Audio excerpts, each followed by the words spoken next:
My name is Jarrett, and I am 63 years old. I am standing on a sidewalk at 9 o'clock at night, staring at the trash cans in front of my son's house. Everything I own is inside those black plastic bags.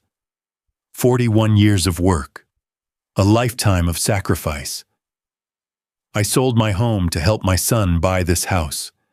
And now, 4 days after this moment, everything changed in a way I never could have imagined. Before I tell you what happened, let me know where you are watching from today. Drop a comment below with your city or country. If this story touches your heart, please hit that like button and subscribe to the channel. Stay with me, because this story has an ending that even I could not believe when I was standing in front of those trash cans that night. I started working as an industrial electrician when I was 18 years old. Back then, I did not know that this job would become my entire life for the next 4 decades. I worked in factories, power plants, and manufacturing facilities all across Ohio. I climbed ladders in the middle of winter when the temperature dropped below zero. I crawled through tight spaces filled with dust and insulation. I worked night shifts that lasted 12 hours, sometimes longer, when there was an emergency. My hands tell the story of those years. The skin is thick and calloused like leather that has been worn too many times. There is a scar on my right forearm from an accident when I was 32. I was working on a faulty circuit when the electricity arced and burned through my sleeve. The doctors said I was lucky it did not kill me. I still remember the smell of my own burning flesh that day. But I never complained. Not once. I believed in something simple. If I worked hard enough, my son would have a better life than I did. He would not have to climb ladders in the freezing cold. He would not have to come home with aching muscles and electrical burns. That belief kept me going through every difficult shift. I met my wife Linda at a county fair in the summer of 1984. She was standing near the cotton candy stand, laughing at something her friend said. Her laugh was the most beautiful sound I had ever heard. I walked up to her and said something stupid about the weather.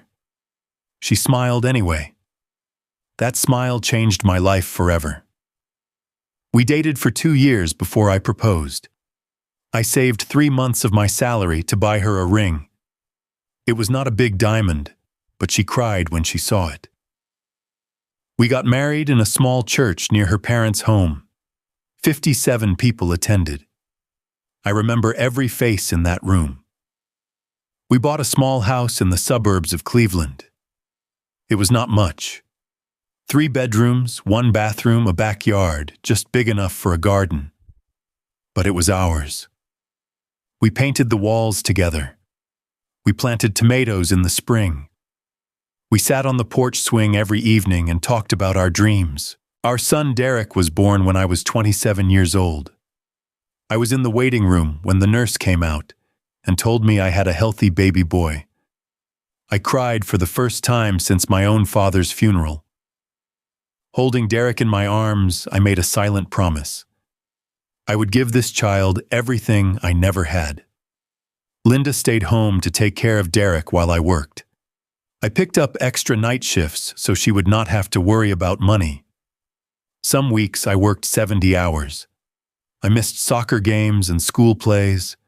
I missed bedtime stories and Saturday morning cartoons.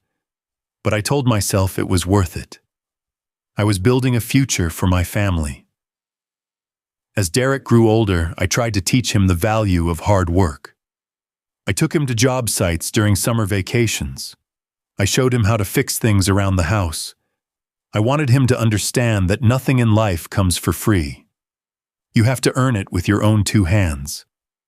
Derek went to college to study finance. Linda and I saved every dollar we could to pay for his tuition. We skipped vacations. We drove the same old car for 15 years. We ate leftovers 3 nights a week. But when Derek walked across that graduation stage, I felt like the richest man in the world. My son had a college degree. He had a future in an office, not a factory. Everything I had worked for was worth it. Then Linda got sick. The doctors found cancer in her lungs 5 years ago. She never smoked a day in her life, but the disease came anyway. For 14 months, I watched the woman I loved slowly disappear. I took care of her every single day. I held her hand when she was too weak to speak. I told her I loved her 1,000 times, hoping somehow she could hear me. Linda passed away on a Tuesday afternoon in October. The house felt empty without her. Every room reminded me of something we had shared. Her favorite chair in the living room, her garden in the backyard, her pillow that still smelled like her perfume. I did not know how to live without her. That is when Derek came to me with an idea. He said I should sell the house and move in with him and his wife, Megan. They were looking for a bigger home in a better neighborhood. If I contributed the money from selling my house, we could all live together. I would be close to my grandchildren. I would not be alone anymore. It sounded perfect. I sold the house for $160,000. I gave every penny to Derek for the down payment on a beautiful 4-bedroom home in the suburbs. I packed my belongings into a few cardboard boxes. Most of what I brought were memories of Linda. Photo albums, her jewelry box, a quilt her mother had made for our wedding. On the day I moved in, Derek helped me carry my boxes down to the basement. My room was small with no windows and a low ceiling, but I did not complain. I was grateful to be near my family. I believed this was the beginning of a new chapter. I would spend my final years surrounded by the people I loved most. I had no idea how wrong I was. The first few weeks in Derek's house felt like a blessing. I woke up early every morning to make breakfast for the family. Scrambled eggs, bacon toast with butter. I set the table before anyone else was awake. When my grandchildren Emma and Tyler came downstairs, their faces lit up when they saw the food waiting for them. Emma was 7 years old with curly brown hair and her grandmother's eyes. Tyler was 4, always running around with a toy truck in his hand. They called me Grandpa Jarrett, and those 2 words made my heart swell with joy. I had lost so much when Linda died, but these children gave me a reason to keep going. I made myself useful around the house. When the kitchen faucet started leaking, I fixed it within an hour. When the garage door got stuck, I replaced the broken spring. When the heating system made strange noises, I climbed into the attic and adjusted the ductwork. I wanted to contribute. I wanted to earn my place in this home. I also spent as much time as possible with Emma and Tyler. I drove them to school in the morning and picked them up in the afternoon. I helped Emma with her homework. I played trucks with Tyler in the backyard. I read them stories before bed, the same stories I had read to Derek when he was their age. But I started noticing things about Megan that made me uncomfortable.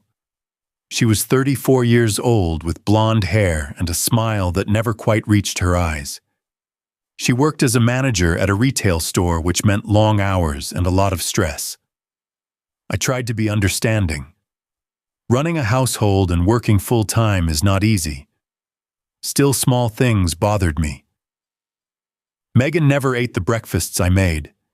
She would come downstairs, look at the eggs and bacon, and then make something different for herself and the children. She never said anything directly, but her message was clear. My cooking was not good enough for her family. She also talked to Derek about me when she thought I could not hear. I was in the basement one evening when their voices drifted down through the floor. Megan said she needed more privacy. She said having me in the house was stressful. She said this was supposed to be their home, not a retirement facility. Derek did not defend me. He just said he understood. He said they would figure something out. I started to notice changes in my son as well. When I first moved in Derek, and I would sit on the back porch and talk like we used to. He would tell me about his work. I would share stories from my years as an electrician. We laughed together. We connected. But after a few weeks, Those conversations stopped. Derek was always too busy. He had work calls. He had meetings. He needed to watch something on television. When I tried to start a conversation, he gave me one-word answers and looked at his phone. The thing that hurt the most was how he referred to me when talking to Megan. He stopped calling me Dad. Instead, he called me Jarrett, as if I was a stranger, as if I was just someone who happened to live in their basement. I told myself I was being too sensitive. Derek was under a lot of pressure. He had a demanding job, a wife, 2 children. Of course he was tired. Of course he did not have time for long conversations. I needed to be patient. Then the conflicts started. Megan began complaining about small things. She said I left dishes in the sink too long. She said I used too much hot water. She said my shoes were always in the wrong place by the front door. Every day there was something new I had done wrong. One Saturday afternoon, I noticed the bathroom faucet was dripping. It was a simple fix. I had done this kind of repair 1,000 times. I went to the garage, got my tools, and replaced the worn washer. The whole job took maybe 20 minutes. When Megan came home, she was furious. She said I had no right to touch anything in the house without asking permission first. She said I could have caused water damage. She said I needed to learn my place. I stood there in shock. I had been fixing things in my own home for 40 years. No one had ever spoken to me like that. Derek came into the room during the argument. I expected him to calm things down. Instead, he put his arm around Megan and looked at me with cold eyes. He said I needed to respect the rules of the house. That night, I lay in my basement room and stared at the ceiling. For the first time since moving in, I felt like a prisoner in my own life. Then something happened that changed everything. It was late, maybe 11 o'clock. I was reading in bed when I heard voices upstairs. Megan and Derek were in the kitchen right above my room. Sound travels easily through old floors. Megan's voice was sharp and clear. She said I could not stay here forever. She said this was their house, not a nursing home. She said something had to change. I waited for Derek to respond, to defend me, to remind her that I was his father, that I had sacrificed everything for him. He said nothing. The silence was louder than any words could have been. I turned off my light and lay in the darkness, feeling more alone than I had ever felt in my life. For the first time, I was afraid of what would happen next. After that night, the rules in the house became stricter. Megan sat me down at the kitchen table one morning and handed me a piece of paper. She called it a household agreement. It listed everything I could and could not do. I was not allowed to use the kitchen after 6 o'clock in the evening. I was not allowed to watch television in the living room when they had guests. I was not allowed to enter the master bedroom or the children's rooms without permission. I was required to keep my belongings confined to the basement. I was expected to ask before using any appliances, including the washing machine and dryer. I read the list twice. Each item felt like a small knife cutting into my dignity. This was not an agreement. This was a set of restrictions for a prisoner. I looked at Megan and asked if this was really necessary. She smiled that cold smile and said she was just trying to maintain order in the household. She said it would be better for everyone if there were clear boundaries. Derek stood behind her, his arms crossed over his chest. He did not meet my eyes. I signed the paper because I did not know what else to do. I had no money left. I had no home to return to. My friends from the old neighborhood had drifted away over the years. I was completely dependent on my son and his wife. The isolation came next. Megan started telling Emma and Tyler that Grandpa needed his rest. She said I was tired and should not be disturbed. She said the basement was my quiet space, and they should not go down there without asking. The children stopped visiting me. No more homework sessions with Emma. No more truck races with Tyler. When I came upstairs, they looked at me like I was a stranger. They had been taught to keep their distance. I tried to call old friends from my electrician days. Most of the numbers were disconnected. The few people who answered did not remember me or were too busy to talk. 40 years of work, and I had nothing to show for it except calluses and loneliness. My 63rd birthday arrived in March. I woke up that morning hoping someone would remember. I had always made a big deal out of birthdays when Derek was young. Cakes presents parties with the neighbors. I thought maybe he would do the same for me. No one said anything. Derek left for work without a word. Megan took the children to school and did not look in my direction. I spent the entire day alone in the basement. That evening, I walked to a convenience store 3 blocks away.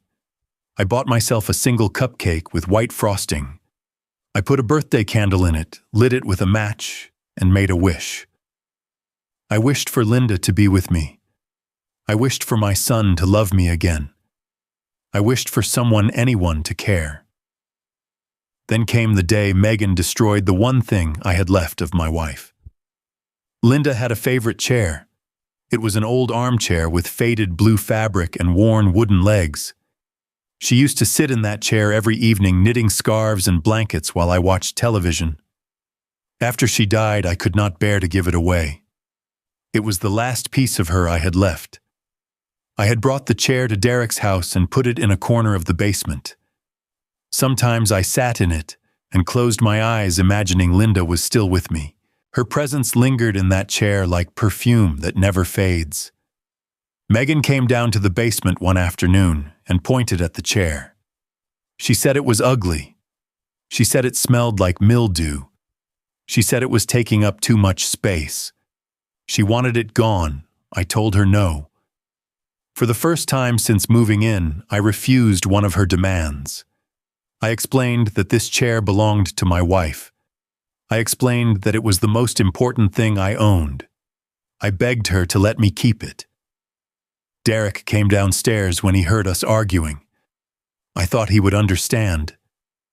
Linda was his mother. This chair was part of his childhood too. He looked at me with those cold eyes and said I needed to stop living in the past. He said the chair was just a piece of furniture. He said I was being unreasonable. 3 days later, I came home from a walk to find the chair missing. The corner of the basement where it had stood was empty. I ran upstairs and found Megan in the kitchen. "Where is the chair?" I asked. My voice was shaking. She did not even look at me. She said the garbage collectors took it that morning. She said the basement looked much better now. I stood there frozen. 40 years of marriage. 14 months of watching my wife die. And now the last piece of her was sitting in a landfill somewhere buried under other people's trash. I found Derek in the living room and demanded to know how he could let this happen. My voice was louder than it had ever been. I was shouting something I rarely did. Derek stood up from the couch and walked toward me. His face was red with anger. He said I was living in his house. He said I had no right to make demands. He said everything I had was because of his generosity. I reminded him about the $160,000, the money from selling my home, the money that paid for half of this house. He laughed. It was a cruel sound, nothing like the laughter of the boy I had raised. "That was a gift," he said, "not a contract. You have no legal rights here. You are a guest, and guests do not get to make the rules." I looked at my son and did not recognize him. The little boy who used to hold my hand. The teenager who asked me for advice. The young man who cried at his mother's funeral. All of that was gone. In his place was a stranger who saw me as nothing but a burden. That night I sat alone in my basement room and held the one photograph of Linda I had managed to save. It was our wedding picture, now creased and faded. I talked to her like I always did. I asked her what I had done wrong. I asked her how our son had become this person. I asked her if there was any hope left. The photograph did not answer. But for the first time since she died, I cried. Deep, heavy sobs that came from somewhere I had forgotten existed. I cried for Linda. I cried for Derek. I cried for the life I thought I would have and the reality I was living instead. The Friday evening started like any other. I was in my basement room reading a book I had borrowed from the library. The house above me was quiet. I assumed Derek and Megan were watching television with the children. Around 8 o'clock, I heard footsteps on the basement stairs. Both Derek and Megan appeared at my door. Their faces were expressionless, like masks hiding something underneath. Megan spoke first. She said they had made a decision. She said they had found someone who wanted to rent my room. She said I needed to leave. I thought I had misheard her.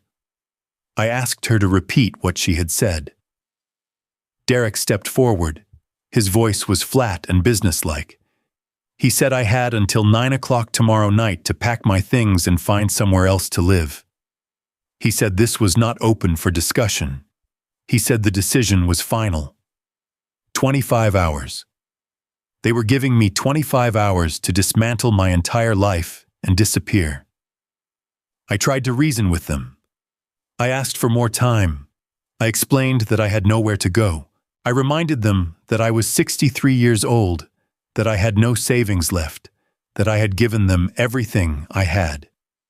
Megan interrupted me. She said she had been patient long enough.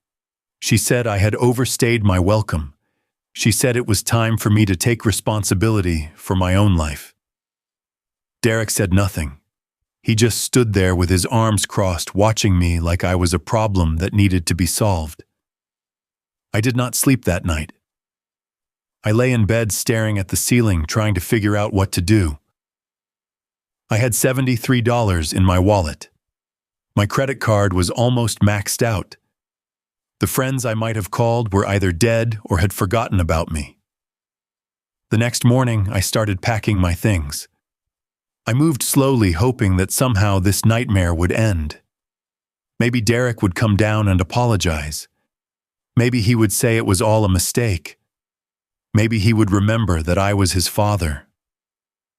Instead, Megan and Derek came downstairs around noon with garbage bags in their hands. Without saying a word, they started grabbing my belongings and stuffing them into the bags. Clothes, books, photographs. Everything was thrown together without care or respect. I saw Megan pick up the framed wedding photograph of Linda and me. The same photograph I had cried over just nights before. She tossed it into a bag like it was nothing. Like 40 years of love could be discarded without a second thought. I tried to stop them. I reached for the bag with my photographs. Derek grabbed my arm and pushed me backward. He told me not to make this harder than it needed to be. The box containing my work awards fell to the floor.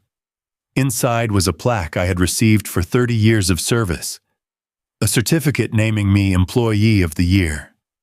Small recognitions of a lifetime of labor. They scattered across the concrete floor, and no one bothered to pick them up. By 9 o'clock that evening, everything I owned was sitting on the curb in black plastic garbage bags, my entire life reduced to trash, waiting for collection. I stood at the front door and asked if I could come inside to get my wallet and phone. I had left them on the nightstand in my rush to pack. Megan opened the door just wide enough to throw my wallet and phone onto the porch. Then she slammed the door shut. I heard the deadbolt click into place. Through the window beside the door, I could see into the house. Emma was standing at the top of the stairs looking down at me. Her face was wet with tears. She did not understand what was happening. She just knew that her grandfather was being sent away. Derek appeared behind her. He took her hand and led her away from the window. Then he pulled the curtain closed, and the house went dark. I stood on that porch for a long time. The March air was cold, maybe 40 degrees. I was wearing a thin jacket that was not meant for this weather. My breath came out in white clouds that disappeared into the night. I looked at the garbage bags on the curb. Everything I had worked for. Everything I had loved. Sitting next to the trash cans like it meant nothing at all. Finally, I picked up the smallest bag. It contained some clothes and the crumpled wedding photograph. I left everything else behind. I did not have the strength to carry more. I walked 3 miles to a motel I had passed once on a drive through the neighborhood. My feet ached and my back hurt, but I kept moving. If I stopped, I was afraid I would never start again. The motel room cost $45 for one night. That left me with $28 and a credit card that might or might not work. I lay down on the thin mattress and stared at the water-stained ceiling. I did not feel angry. I did not feel sad. I felt nothing at all. Just an emptiness so complete that it was hard to remember what emotion felt like. I had spent my entire life working for my family. I had sacrificed everything for my son, and now, at 63 years old, I was lying in a cheap motel room with nothing but a bag of wrinkled clothes and less than $30 to my name. I thought about Linda. I wondered if she was watching from somewhere. I wondered what she would say if she could see what had become of our family. I pulled out the wedding photograph and smoothed it against my chest. Her smile looked back at me, frozen in a moment from 4 decades ago. I whispered to her in the darkness. I told her I did not know what to do. I told her I was scared. I told her I missed her more than I had ever missed anything. And then I asked myself a question I had never asked before. Was there any reason left to keep going? I woke up in that motel room the next morning with no plan and no hope. The sunlight coming through the thin curtains was gray and weak, matching exactly how I felt inside. I spent the first few hours just sitting on the edge of the bed. I counted the money in my wallet 3 times, $28. Not enough for another night in this room. Not enough for much of anything. Around noon, I forced myself to leave the motel. I walked without any destination in mind, just moving because staying still felt like giving up. I passed strip malls and gas stations and fast food restaurants. Everyone around me was living their normal lives, and I was invisible. I ended up at the public library. It was warm inside and no one asked questions. I found a chair in a quiet corner and sat down. An older woman with gray hair and kind eyes approached me. Her name tag said Margaret. She asked if I needed help finding anything. I said no, I was just resting. She looked at me for a long moment, and I could tell she understood more than I was saying. She brought me a cup of coffee from the staff room without asking. I thanked her, and she smiled and walked away. That small act of kindness broke something inside me. A stranger had shown me more compassion in 30 seconds than my own son had shown in months. I held the warm cup in my hands and felt tears forming in my eyes. That evening, I returned to the motel and paid for another night. I now had negative $17 in my bank account. The credit card barely worked. I was running out of time. As I lay in bed, I looked at Linda's photograph again. Her eyes seemed to be telling me something. I thought about what she would have said if she were here. She would not have let me give up. She would have told me to stand up and fight. She would have reminded me that I had survived worse than this. I fell asleep that night with her photograph on my chest. When I woke up, something had shifted inside me. I was not ready to disappear. The second day, I remembered Harold. We had worked together at the electric company for 15 years. He was one of the few friends who had come to Linda's funeral. I had not spoken to him since then. I did not even know if he was still alive. I went back to the library and used one of the public computers. I searched for his name and found an old address in Columbus, about 2 hours east of Cleveland. I called directory assistance and got a phone number. My hands were shaking as I dialed. The phone rang 4 times before someone answered. Harold's voice was older but unmistakable. When I told him who I was, he shouted with joy. He said he had been thinking about me just last week. He said he had tried to find my number but could not. I told him everything. The move to Derek's house. The mistreatment. The night I was thrown out. I told him I was in a motel with no money and nowhere to go. Harold did not hesitate for a single second. He told me to get to Columbus any way I could. He said I could stay with him as long as I needed. He said we would figure everything out together. I took a bus to Columbus that afternoon.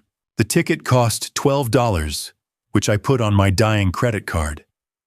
I arrived at Harold's house just before sunset. He was waiting for me on the front porch. He had aged since I last saw him. His hair was completely white now, and he walked with a cane. But his smile was exactly the same. He hugged me like a brother. He brought me inside and made me dinner. We sat at his kitchen table and talked for hours. He told me his wife Patricia had passed away 3 years ago. He understood loneliness in a way that few people could. Harold lived alone in a modest house with a small workshop in the backyard. It used to be where he fixed furniture and built shelves. Now it was mostly empty. He said I could stay there while I got back on my feet. That night I slept in a real bed for the first time in days. The workshop was simple but clean. Harold had put fresh sheets on a cot and left a lamp on the nightstand. It was nothing fancy, but it felt like a palace compared to the motel. On the 3rd day, Harold and I were sitting on his porch when he asked me a question that changed everything. He asked if I had kept any paperwork about the money I gave Derek. Any receipts, any contracts, any emails. I thought about it. When I sold my house and gave Derek the money, I had not worried about documentation. He was my son. I trusted him completely. But I remembered signing something at the real estate closing, and I remembered getting a copy of the documents by email. Harold let me use his computer. I logged into my old email account and started searching. It took almost an hour, but I found what I was looking for. The documents from when Derek bought his house. And there it was in black and white. My contribution was listed not as a gift, but as an equity contribution. $160,000. I had a legal stake in that property. Harold called his niece Denise. She was a lawyer who specialized in real estate disputes. He explained my situation and asked if she could help. Denise agreed to meet with me the very next day. On the 4th day, I sat in Denise's office and told her my story. She was a sharp woman in her 40s with short black hair and glasses. She listened without interrupting, taking notes on a yellow legal pad. When I finished, she reviewed the documents I had brought. Her expression changed as she read through them. She looked up at me and said something I will never forget. She said, according to these papers, I had legal rights to that house. My contribution was documented as equity, not a gift. Derek and Megan could not legally force me out without compensating me for my share. But there was more.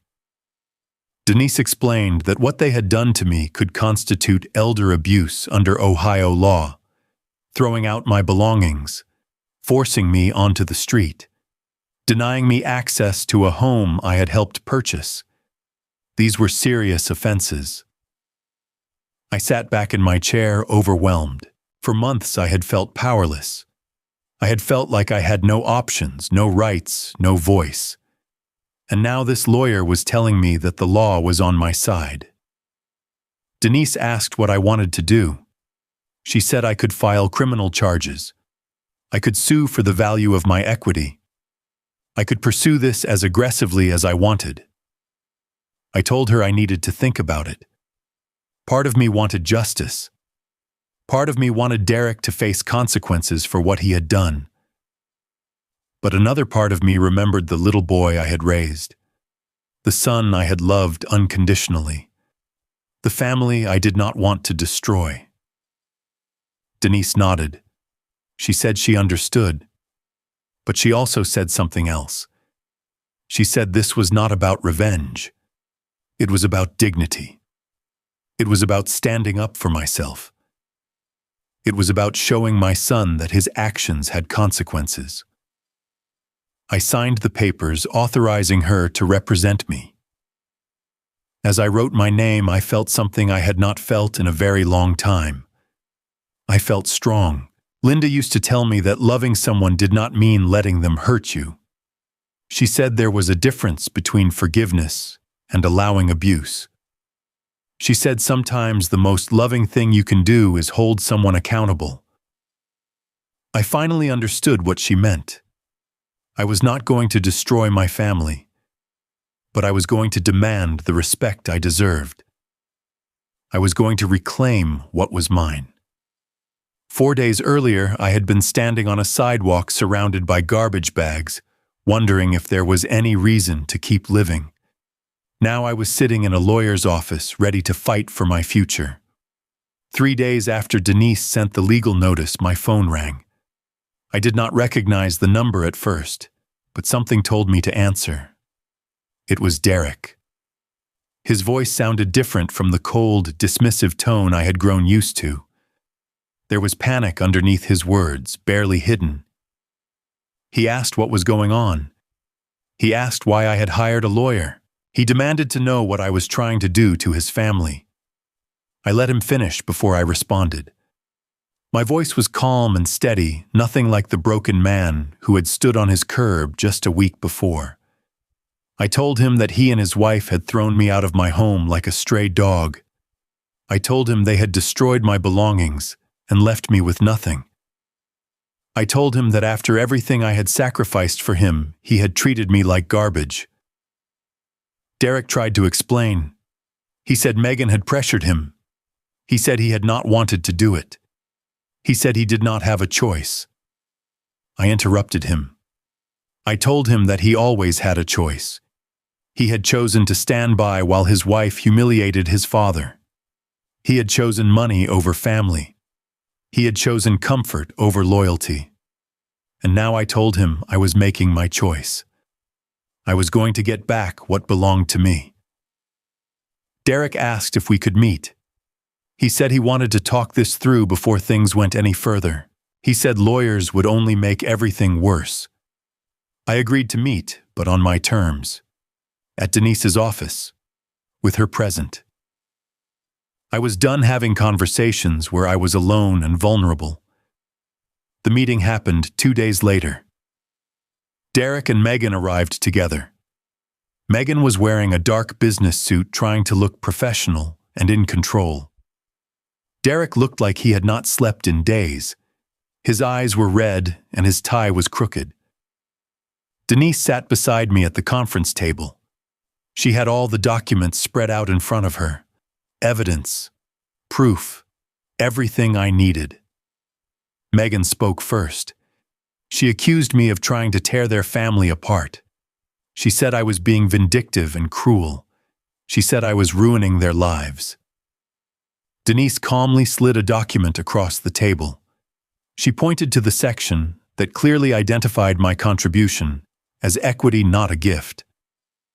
She explained that I had legal standing to claim my share of the property. Then she mentioned the possibility of reporting their actions to Adult Protective Services. Elder abuse was a criminal matter in Ohio. Throwing an elderly person out of their home, destroying their belongings, leaving them homeless. These were things prosecutors took seriously. Megan's face went pale. Her confident expression crumbled like a mask falling off. She looked at Derek, expecting him to say something to fix this somehow. Instead, Derek broke. The pressure was too much. He blurted out the truth. He said Megan had gambling debts, online poker, sports betting. She had lost tens of thousands of dollars over the past 2 years. They needed money desperately. The plan was to rent out my room and use the income to pay off her creditors. Megan turned on him instantly. She screamed at him for revealing their secret. She called him weak and stupid. The professional facade was completely gone, now replaced by rage and fear. I watched all of this unfold in silence, my son and his wife tearing each other apart in front of me. The home I had helped buy was apparently financing a gambling addiction I never knew existed. The amount of debt was staggering, almost $50,000, and they had decided the solution was to throw me on the street. I felt the pain of this revelation deeper than I expected. It was not just that they had discarded me. It was why. I was worth less to them than a gambling debt. My lifetime of sacrifice, my contribution to their home, my love for my grandchildren. None of it mattered compared to Megan's addiction. Denise gave me a moment to compose myself. Then she asked what I wanted to do. I looked at Derek, my son, the baby I had held in my arms, the boy I had taught to ride a bicycle, the man who had become a stranger. I told them I was not going to report them to Adult Protective Services. I did not want my grandchildren to have parents with criminal records. I did not want to destroy their lives the way they had tried to destroy mine. But I wanted my money back. All of it. $160,000. They had 12 months to pay it, either by selling the house, refinancing, or whatever else they could figure out. Derek nodded immediately. Megan tried to object, but one look from Denise silenced her. The legal position was clear. I could take much more from them if I wanted to. I stood up from the table. I looked at my son one more time. I told him that I hoped someday he would understand the value of family. I told him that I loved him once and part of me always would. But I could not wait for him to become the man I raised him to be. I had to move forward with my own life. I walked out of that office and into the afternoon sunlight. The air was warm, the sky was blue, and for the first time in months I felt free. I did not feel victorious. I did not feel triumphant. But I felt something almost as good. I felt like I had reclaimed my dignity. I had stood up for myself. I had refused to be a victim. Linda would have been proud. 6 months have passed since that meeting in the lawyer's office. The world looks different from where I stand now. Derek and Megan could not afford to keep their house after paying me back. They put it on the market and sold it within 2 months. The profit after paying off their debts was barely enough to cover a deposit on an apartment. I took my $160,000 and bought a small house near Columbus, just 15 minutes from Harold's place. It has 2 bedrooms, a little kitchen, and a backyard where I started a garden. Nothing fancy. Just enough space for one person and a lot of memories. The mornings are my favorite time. I wake up with the sun and make myself coffee on the porch. I watch the birds in the yard and think about Linda. Sometimes I talk to her out loud, telling her about my day, asking her advice. The neighbors probably think I am a crazy old man. Maybe I am. But it makes me feel less alone. I started volunteering at a community center downtown. They have a program that teaches job skills to young people who are struggling. I run the basic electrical repair workshop. 3 times a week I show teenagers how to wire a light switch, how to fix a broken outlet, how to stay safe around electricity. These kids remind me of myself at their age. Rough around the edges, unsure of their future, looking for someone to believe in them. I try to be that person, I try to show them that hard work can lead somewhere good even if the road is longer than you expect. Harold and I have become closer than ever. We play cards on Saturday nights and watch football games together. He is the only person who truly understands what I went through. Losing a spouse, being abandoned by family, starting over when everyone says you are too old. Derek called me about 2 months after the house sold. His voice was different, quieter. The arrogance was gone, replaced by something that sounded almost like shame. He apologized, not for everything, but for some of it. He said he had been weak. He said Megan had manipulated him. He said he should have stood up for me. I listened without interrupting. When he finished, I told him that apologies were a start, but actions mattered more than words. I told him he had a long way to go before I could trust him again. He asked if we could try to rebuild our relationship. I told him the door was open, but he would have to walk through it. I was not going to chase him anymore. Derek and Megan divorced 3 months ago. Her gambling addiction had gotten worse after they lost the house. She drained their savings and ran up more debt. Derek finally reached his breaking point and filed for separation. He has the children most of the time now. Emma is 8 years old, Tyler is 5. Last month, Derek asked if they could come visit me for a weekend. I said yes. The kids arrived on a Friday afternoon. Emma was taller than I remembered, with her grandmother's curious eyes. Tyler ran straight to me and hugged my legs. He said he missed me. Those 3 words meant more than he could ever know. We spent the weekend doing simple things. We baked cookies. We played board games. We worked in the garden. I showed them pictures of Linda and told them stories about their grandmother. Emma asked if Grandma was watching us from heaven. I told her I believed she was. On Sunday evening, when Derek came to pick them up, Emma hugged me tight and whispered in my ear. She said she loved me and she was sorry for not visiting sooner. She said the adults had made her stay away, but she never stopped thinking about me. I held her close and promised that we would see each other again soon. This time I meant it. After they left, I sat on my porch and watched the sunset. The sky turned orange and pink and purple, like God was painting a masterpiece just for me. I thought about everything that had happened. The decades of hard work, the loss of Linda, the betrayal by my son, the night I stood on that curb with my life in garbage bags, the 4 days that changed everything. I used to believe that loving your family meant giving them everything, even if it cost you your dignity. I used to think that sacrifice was the highest form of love. I do not believe that anymore. Love does not mean allowing people to hurt you.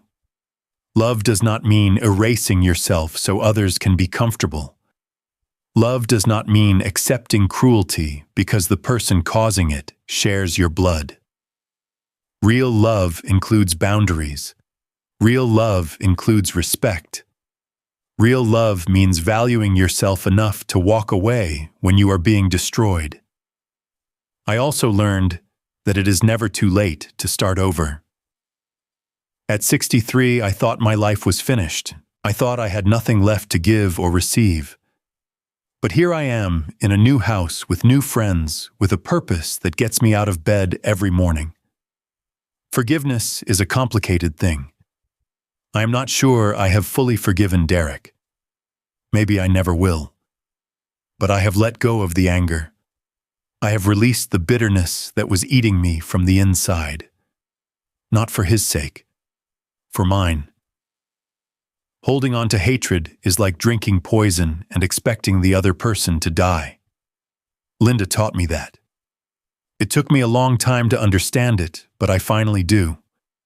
I look at my life now, and I feel something I never expected to feel again. Peace. Not happiness exactly, but peace. A sense that everything is exactly as it should be. If you are watching this, and you are in a situation like mine, I want you to hear something. You are not alone. What you are feeling is valid, and you deserve better than what you are receiving. It does not matter how old you are. It does not matter how much you have lost. It does not matter how hopeless things seem. There is always a way forward. There is always a chance to reclaim your dignity. There is always a reason to keep fighting. You are worthy of respect. You are worthy of love. You are worthy of a life that brings you peace. Now I have a question for you. Have you ever had to stand up for yourself against someone you loved? Have you ever had to choose your own dignity over keeping the peace? I would love to hear your story in the comments below. If this story touched your heart, please take a moment to hit that like button. It helps more than you know. And if you are not already subscribed to this channel, I hope you will join our community. We share stories like this every week, stories about struggle and survival and finding strength when everything seems lost. Share this video with someone who might need to hear it today. You never know who is going through something similar and feeling completely alone. Thank you for spending this time with me. Thank you for listening to my story. And thank you for reminding me that even in the darkest moments, there are people out there who care. May you find the courage to stand up for yourself. May you find the strength to let go of what no longer serves you. And may you find the peace that comes from knowing your own worth. Linda, if you are watching from somewhere, I want you to know that I am going to be okay. We both are.